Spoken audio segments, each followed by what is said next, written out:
Alors, tout d'abord, merci de me permettre de répondre à cette question et de revenir sur votre introduction. Vous avez dit, et c'est vrai, qu'on parle d'infertilité après 12 mois de rapports réguliers. Mais attention, ça, c'est la définition de l'OMS de 2009. Il faut savoir qu'avant, c'était 2 ans de rapports réguliers et que trop souvent encore, les patients et malheureusement certains médecins ignorent qu'on est passé à 1 an.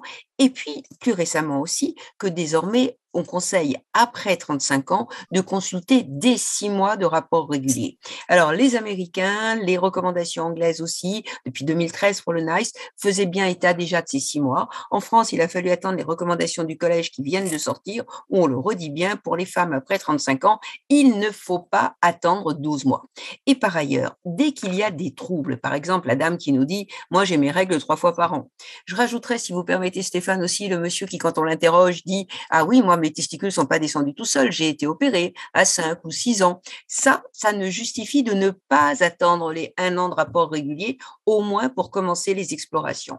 Et ces éléments ne sont pas suffisamment pris en compte. Après, dans les proportions et les causes, vous avez dit tout à l'heure à peu près 25% d'infertilité inexpliquée. Il faut savoir que c'est très difficile de donner des chiffres.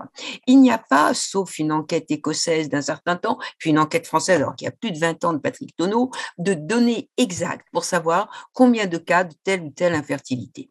L'enquête écossaise, par contre, elle a l'intérêt de bien dire que l'infertilité sans cause, ça va en augmentant avec l'âge. Et que, après 40 ans, par exemple, c'est presque 50% au moins. Mais ce n'est pas des vraies infertilités sans cause. C'est sans autre cause que l'âge.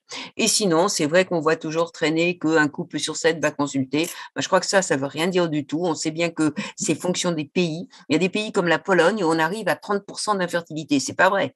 C'est obligatoirement faux. Mais on voit bien qu'il n'y a pas de définition. Il y a des vieilles études qui partent sur les 2 ans de rapports réguliers sans grossesse. Il y a des études à plus d'1 an. Il y a des études qui tiennent compte du fait que pour les femmes de 35 ans, il faudrait parler de 6 mois. Donc, il est très difficile de donner des chiffres exacts.